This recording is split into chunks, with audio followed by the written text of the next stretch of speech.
Ahoj, vítaj na kanáli Varenie vo dvojici. Dnes som tu síce sám, ale neboj sa ty nič. Pripravíme si parádny koláč. Hoci ho nebudeme teda ani variť, ani piecť. Zvládneš to aj ty?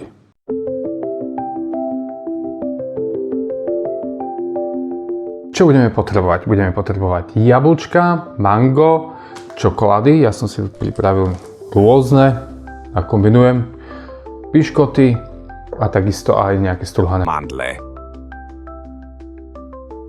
Jablka a mango som si načistil a teraz ich ešte nakrájam na menšie kúsky. Kým budeme v mixeri strúhať ovocie, tak si pripravím aj rovno horúcu čokoládu. Čokoládka sa nám pomaly roztápa a teraz ideme pripraviť ovocie. Musím vyliať trošku vody, aby bol koláčik trošku tuhší.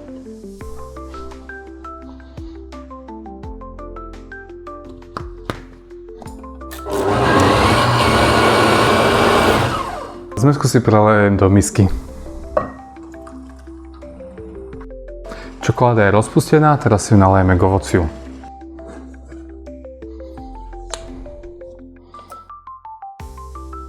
Výhodou tohto receptu je to, že sa nemusíš držať presne pomerilo to znamená koľko jablk, koľko manga. Urob si to podľa oka. Tak, aby si mal hustú zmes.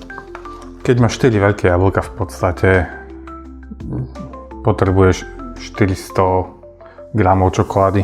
Je to veľmi zdravý recept, lebo ovocie je zdravé a čokoláda je v podstate šalát.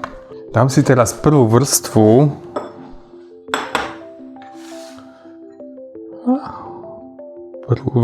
na ktorú potom budem ukladať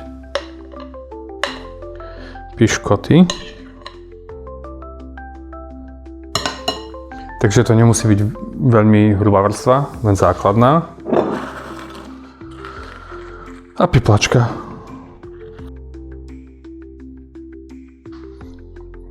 Pridáme ďalšiu vrstvu. No a ešte posledná vrstva.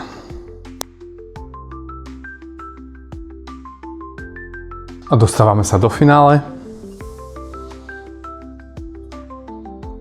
Strúhané mandle. Moja práca skončila a koláčik ešte musí teraz pracovať v chladničke, aby stuhol.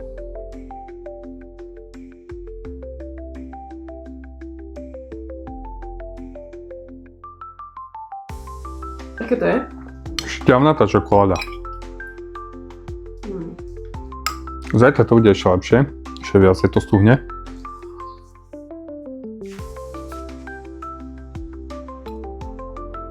No hej. No. No, asi to má všetky kalórie.